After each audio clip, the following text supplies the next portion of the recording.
नाही नाही थांब ना, ते मतलब आहे की उसमें. अरे काय झालं तर आम्ही आहे ना दादा, मग त्यासाठी मग ते लोक देत नाही मग बरोबर पूर्ण.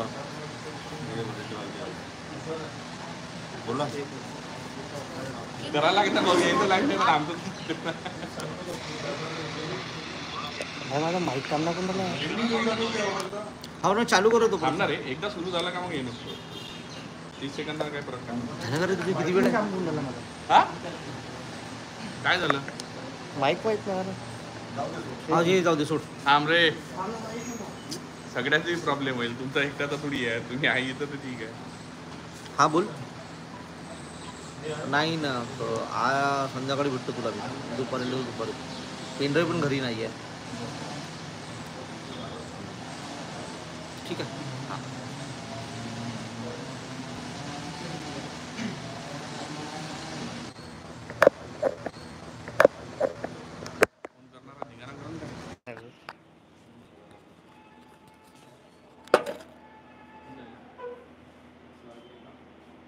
चला आम्हाला रेकॉर्ड ठेवावं लागतं बाबा. काहीतरी तोडफोड आले ये सुरू झाली आली.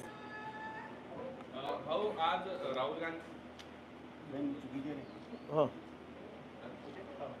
भाऊ राहुल गांधींनी आज लेख लिहिलेला आहे, अनेक आरोप केले आहेत. निवडणुकीमध्ये मोठ्या प्रमाणात मतदान वाढलं, टक्केवारी वाढली, नवीन मतदार वाढले.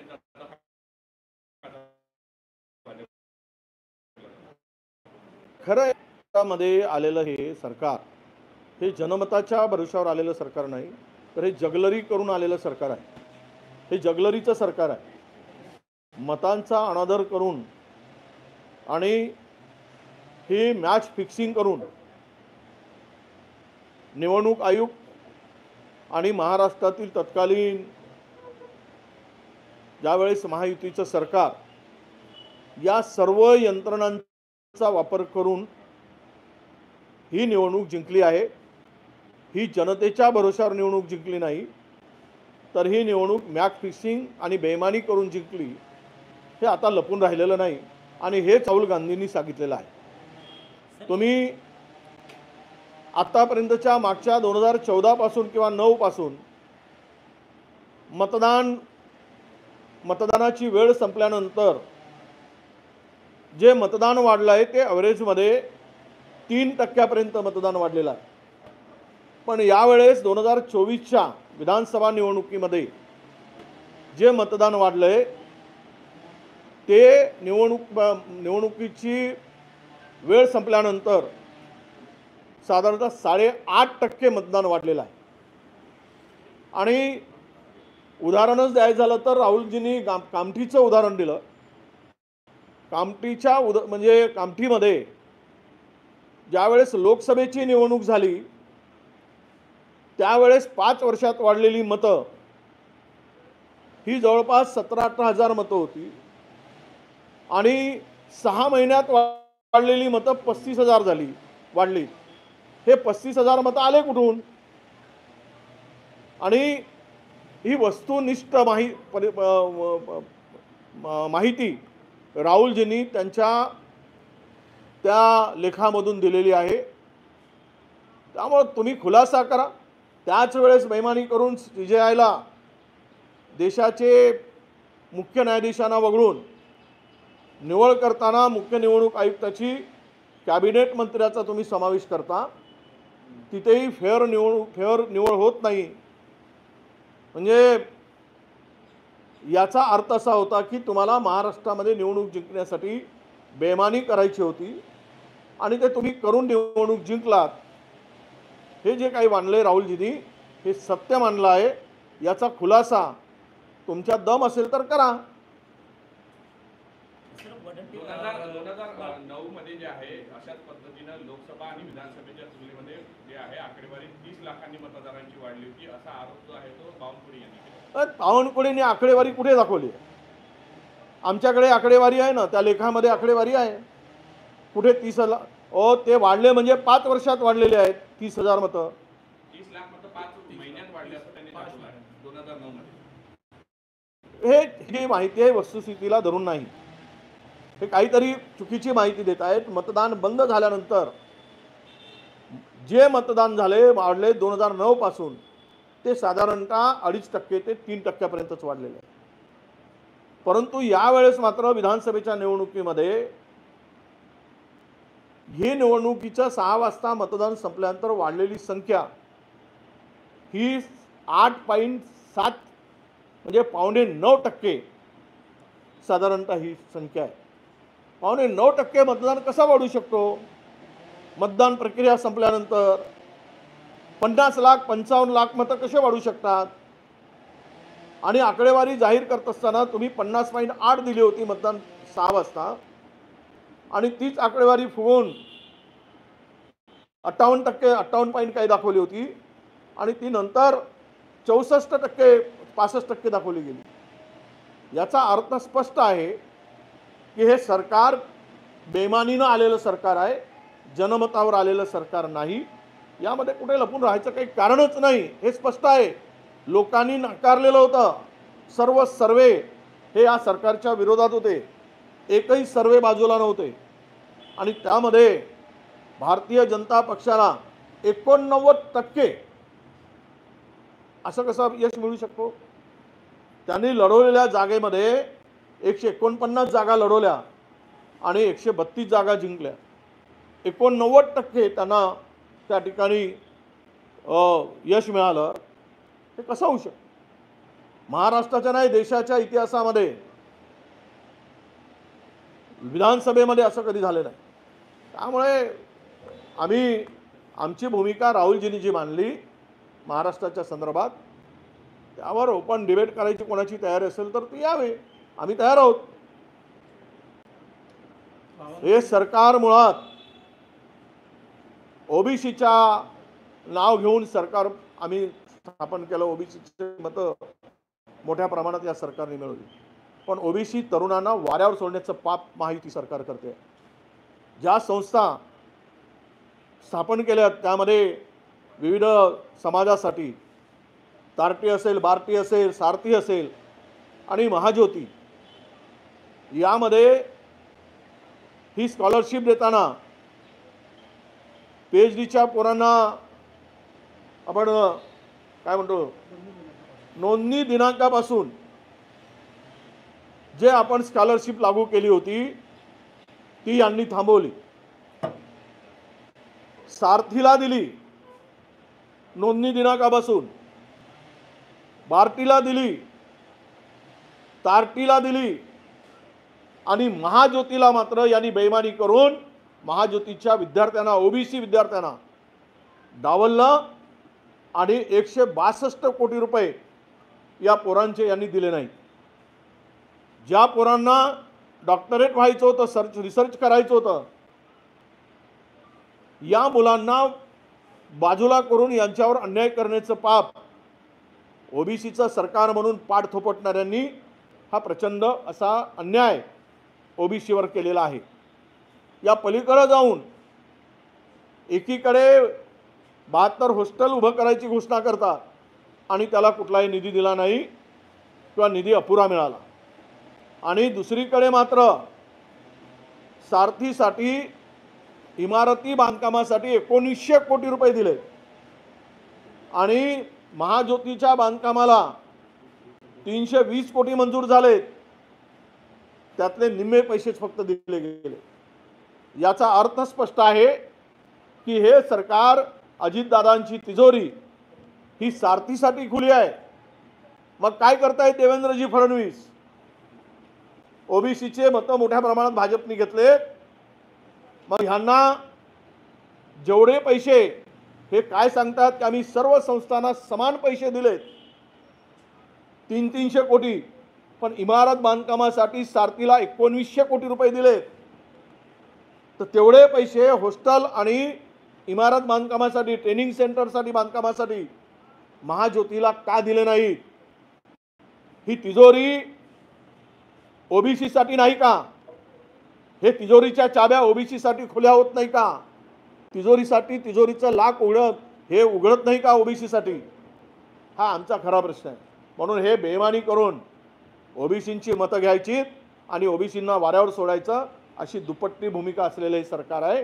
हे आता लपून राहिलेलं नाही, हे स्पष्ट झालेलं आहे. दोन्ही ठाकरे बंधू एकत्र येण्याच्या चर्चा सुरू आहे. तसे संकेत उद्धव ठाकरे यांनी सुद्धा दिले. काय वाटतं, महायुतीत तुमच्या गटात अजून एक नवीन पक्ष येण्याची तयारी आहे का? आम्हाला आनंद आहे. महाराष्ट्राद्रोह्यांना महाराष्ट्राचं वाटोळं करण्याचा बंदोबस्त करण्यासाठी जो जो एकत्र येईल आणि युती होईल त्यासाठी आम्ही तयार आहोत. आम्हाला सोबत घेतले तरी तयार आहोत. आणि दोन बंधू मिळून हे जे काही जगलरी करून आलेलं सरकार आहे, बेईमानी करून आलेलं सरकार आहे, या सरकारला धडा शिकवण्यासाठी जर दोन बंधू एकत्र येत असतील तर आम्ही त्यांचं स्वागतच करतो आणि दोघांचंही आम्ही अभिनंदन करतो की एकत्र या आणि महाराष्ट्रातलं हे नतभ्रष्ट सरकार घालवण्यासाठी पुढाकार घ्या, अशी आमची त्यांच्याकडून अपेक्षा आहे. कुठेतरी हे एकत्र आले तर महाविकास आघाडीमध्ये यावे अशी सुप्रिया सुळेने बोलून दाखवलंय. तसं शरद पवार साहेब म्हणतात की राज ठाकरे हे गर्दी करू शकतात तर उद्धव ठाकरे मतं मिळू शकतात, दोघांनी महाविकास आघाडीमध्ये. असे महाविकास आघाडीमध्ये त्यांची युती तर पहिले होऊ द्या, दोघांच्या हातात हात येऊ द्या, मग आमचा तिसरा हात आम्ही कसा द्यायचं ते आम्ही ठरवू. परंतु एवढी भीती सत्ताधाऱ्यांच्या मनात आणि धास्ती का झाली दोन भाऊ एकत्र येत आहेत तर? वारंवार तो प्रश्न, त्या एकत्र येऊ शकत नाही, हे शक्यच नाही, यांना का स्वप्न पडायला लागली, का भीती वाटायला लागली? म्हणजे ही भीती मला वाटतं की धनाजी संताजी सारखी भीती एकत्र येताना सध्या त्यांच्या फौजेमध्ये आहे आणि ती भीती आता दिसते आहे. वो क्या कहेंगे जिस तरीके से आज राहुल गांधी जी का आर्टिकल आया है महाराष्ट्र चुनाव को लेकर, कैसे देखते हैं? नहीं, राहुल जी ने सच लिखा है. महाराष्ट्र की जो चुनाव हुआ था वो जगलरी करके, मैच फिक्सिंग करके चुनाव जीता था, ये उन्होंने प्रूफ के साथ में बताया. 2009 से उन्होंने एनालिसिस रखा, उसमें उन्होंने स्पष्ट रूप से बोला है, लिखा है कि वोट परसेंटेज वोटिंग क्लोज होने के बाद, समय खत्म होने के बाद 2 से 2.5%, 3% तक परसेंटेज में वोट बढ़ा है. पर इस बार में असेंबली चुनाव में वो वोट करीबन 8.9% बढ़ा है. इसका मतलब यही कि इम्पॉसिबल. उन्होंने एक कामटी का एग्जाम्पल दिया था. 5 साल में जो पार्लियामेंट का चुनाव हुआ था, 5 साल में नए वोटर्स वहाँ पे केवल 16-17 हज़ार थे और 5 महीने के अंदर में ये वोटर्स 35,000 बढ़े थे. ये कैसे पॉसिबल है? ये सब कुछ उन्होंने विस्तृत अपनी जानकारी दी. और उसी पीरियड में जो मुख्य चुनाव आयुक्त की नियुक्ति की थी, वो जो उनमें जो कमेटी होती है उसमें सुप्रीम कोर्ट के मुख्य न्यायाधीश होते हैं और लीडर ऑफ अपोजिशन होते हैं और प्राइम मिनिस्टर होते हैं. तो यही बदल दिया गया, कानून को तोड़मोड़ करके CJI को वहाँ से निकाला गया और अपने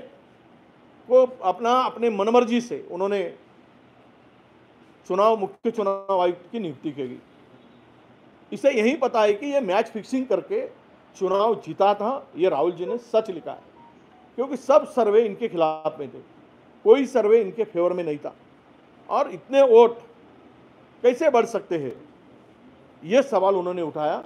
और इसके बारे में जानकारी हम बार बार मांग रहे, CCTV के फुटेज मांग रहे और बाकी भी हमने उसके बारे में कुछ दस्तावेज मंगाए. CCI ने हमको दिया नहीं, क्यों नहीं दिया, उनको क्या डर है, ये भी सवाल वहाँ पे पूछा गया था.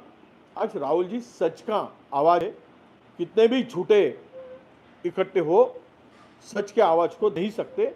ये उन्होंने सच्ची भूमिका रखी है. इस आर्टिकल के ऊपर बावनकुळे ने ये भी एक्सपोज लिखा है कि 2009 में जो वोट बढ़े थे तब क्यों आक्षेप उठाया नहीं, 2009 में 5 साल में वोट बढ़े थे, ये भूल गए वो. ये चुनाव में 5 महीने के अंदर में 35,000 वोट बढ़े. वो बताए कैसे, वो बताए. वो 5 साल के 35,000 की बात करते हैं, उन्होंने 5 महीने के अंदर में बढ़ाया. ये इम्पॉसिबल है. वो अपने को कुछ बातें छुपाने के लिए अगर उनका स्टेटमेंट है तो मुझे पता नहीं. बावनकुळे साहब का कहना है कि 2009 में जब लोकसभा का चुनाव हुआ तो 7 करोड़ लाख कुछ वोट पड़े, तो वहीं जब विधानसभा हुआ तो 7 करोड़ 59 लाख वोट पड़े। 5 महीने में 30 लाख से ज़्यादा वोट पड़े। इस पे उनका क्या कहना है? उन्होंने आयोग और कांग्रेस से गठबंधन हमने ये कहा कि उस पीरियड में जो वोट परसेंटेज बढ़ा, हमारे पास में दाखिला है, अगर बावनकुड़ी जी को चाहिए तो मैं भेज सकता हूँ। केवल उसमें चुनाव में जो वोट बढ़े थे वो वोट 3.27 के आसपास बढ़े थे। अभी जो वोट बढ़े 8.77% बढ़े, 8.74% बढ़े। ये क्यों छुपाते हो? आप भागने के लिए रास्ते तो बहुत है, सच्चाई छुपाने के लिए उसमें कोई तथ्य नहीं है, ये मैं मानता हूँ। आणि स्वराज्य संस्थेच्या निवडणुका 3 टप्प्यात होणार आहे अशी चर्चा. होऊ द्या ना, निवडणुका होऊ द्या, कोणाला फायदा? काय फायदा? ते आता गाडीत एका जरी बसले तर स्टेरिंग एकमेकाची ओढतील आणि गाडीचा ॲक्सिडेंट करतील. ड्रायव्हर बदलत आहेत, याला बरोबर चालवता येताना दुसरा ड्रायव्हर होतो, दुसऱ्याला चालवता येताना तिसरा ड्रायव्हर बसतो. म्हणजे स्टेरिंग एकामेकांना ओढायला लागले की गाडीचा ॲक्सिडेंट झालाच असं समजायचं. आम्ही शांतपणे बसलो आहे, जनता ठरवेल. आम्ही निवडणुकीला सामोरं जाऊ, महाविकास आघाडी म्हणून जाऊ, नाहीतर स्थानिक लोकांची इच्छा काय आहे ते सगळं तपासून स्थानिक पातळीवरच्या लोकांना विश्वासात घेऊन त्या पातळीवर तो निर्णय होईल अशी आमची अपेक्षा आहे. एसटी धोक्यात असल्यामुळे एसटीच्या जागेचं खाजगीकरण होण्याचा प्रयत्न सुरू आहे. सगळेच खाजगीकरण करणार आहेत, हॉस्पिटल करणार आहेत, एस टी करणार आहेत, उद्या मंत्रालयही करतील खाजगीकरण. काय शिल्लक ठेवायचंच नाही आहे ना. भांडवलदारांच्या हातात देश द्यायचा आहे, राज्य द्यायचं आहे आणि हे भांडवलदार लोक हे करून त्यांच्या हातून हा देश चालवायचा आहे. त्यामुळे कुठलाही तोटा नफा पाहिला जात नाही सेवेमध्ये. ही सेवा नाही आहे, त्यांना धंदा करायचा आहे काय? एस टी म्हणजे धंद्यासाठी आहे काय? एस टी ही ग्रामीण भागातील गरीब माणसाची ही सेवेचं साधन आहे आणि सेवेचं साधन तो जर खाजगीकरण करून त्या गरीब माणसाला लुटण्याचं काम आणि पाप करायची इच्छा असेल, खुशाल करा. तुम्हाला मर्जीच सांभाळायची आहे मोठ्या लोकांची, उद्योगपतींची, भांडवलदारांची, तर गरीब तुमच्या लेखी असू शकत नाही. त्यामुळे खाजगीकरण खुशाल करा. आता अशीच आणि सगळ्या ठिकाणी कंत्राटीदारच चालला आहे. आता हे खाजगीकरणच चाललं आहे.